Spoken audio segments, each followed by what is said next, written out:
Hello there, welcome back to the new lecture. So in this lecture we'll discuss fire pumps drives.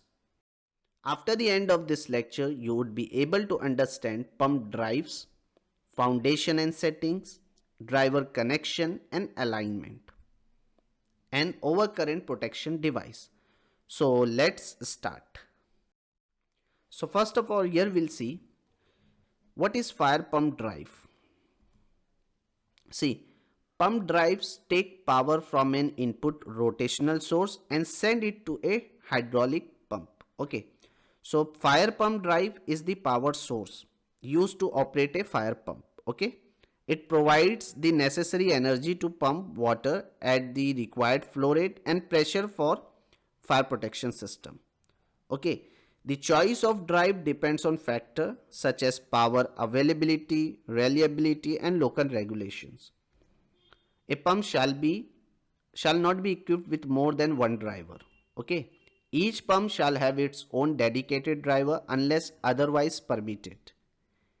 Each driver or water mist positive displacement pumping unit shall have its own dedicated controller.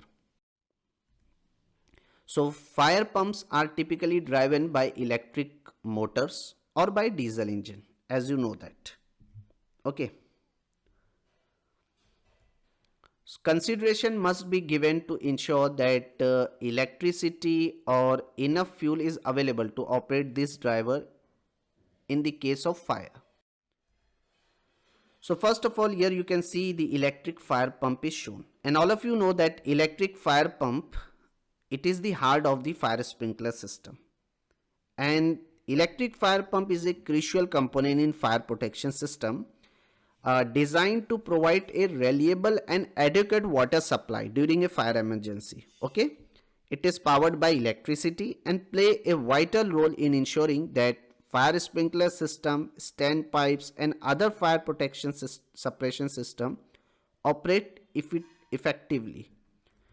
See, now it is the main pump.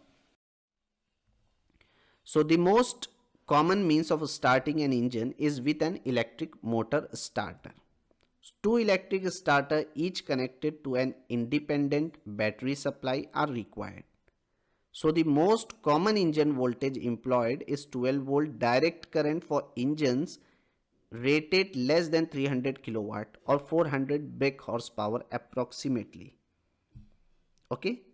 The primary function of an electrical fire pump is to supply water to fire protection system when the system static pressure is insufficient or when a fire occurs. Okay. Now see the power supplies detail. Here all power supplies shall be located and arranged to protect against damage by fire from within the premises and exposing hazards. All power supplies shall have the capacity to run the fire pump on a continuous basis, and all power supplies shall comply with the voltage drop requirement. Okay. So the working principle is what of this electric fire pump? Simply here what happened, the pump is activated now automatically by a pressure switch or fire alarm system. When the pressure in the fire protection system drop below a preset level, the pump draws water from a source such as water tank or municipal supply and pressurize it. So this pressurized water is then delivered to the fire protection system. In this way the electric fire pump work. Then next we have a diesel fire pump.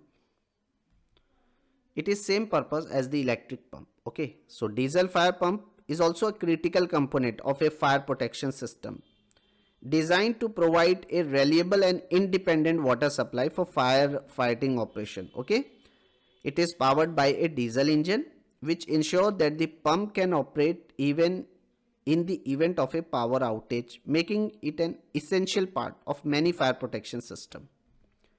So it is used where there is an unacceptable risk of interrupted, unreliable, unavailable or an unsuitable electric power source. Clear? So here you can see the fuel storage. As per NFPA requirement, Fuel tanks should be located above ground under municipal or other ordinances. In areas subjected to freezing, the tank must be located in the fire pump room. Okay, it is recommended by NFPA 20. And it is required to have a dedicated fuel vent and a visual and monitor fuel level gauge installed. Now see, the minimum capacity of the fuel tank is given here, 1 gallon per rated horsepower plus 5% for sum plus 5% for expansion. Sim. If you want to calculate the minimum capacity of the fuel tank, so see, simple here, what you have to do, 1 gallon per rated horsepower plus 5% for sum plus 5% for expansion. So you should install a fuel tank of at least minimum size. Providing too large of a tank is not necessarily a better idea, correct? Now, we'll see about the pump foundation and setting. See, pump foundation and setting are crucial aspect of pump installation, ensuring that the pump operate efficiently, reliably and with minimum vibration. So proper foundation and alignment help extend the life of the pump, as you know that, and prevent operational issues also. See now, here it is given. The base plate, solid foundation is given here. So normally if you see the foundation, we have a common type of foundation include reinforced concrete slab or pad. Okay. The foundation should be designed to support the weight of the pump, motor and any associated equipment, correct? Now see the driver connection and alignment. The pump and driver shall be connected by a close coupling, flexible coupling, timing gear type of belt drive coupling. Okay. The coupling shall be selected to ensure that it is capable of transmitting the horsepower of the driver. It does not exceed the manufacturer maximum recommended horsepower and operating speed. Okay, so make sure this. Pumps and drivers shall be aligned once final base plate placement is complete. Now see, the overcurrent protection device is shown here. So this overcurrent protection device includes circuit breaker and fuses. Okay. This device are means to protect against the potentially dangerous effect of overcurrent, such as an overload current or a short circuit current. Clear as per NFPA 20. See, it shall not open within 2 minutes at 600% full load current, and it shall not open with a restart transient of 24 times the full load current, and it shall not open within 10 minutes at 300% full load current. The trip point for circuit breaker shall not be field adjustable. Okay. So now the topics which we have covered, we have discussed about the pump drives, then foundation, pump foundation and settings, then driver connection and alignment, and finally we have discussed the overcurrent protection device. So hope all of you enjoy the session. See you in next one.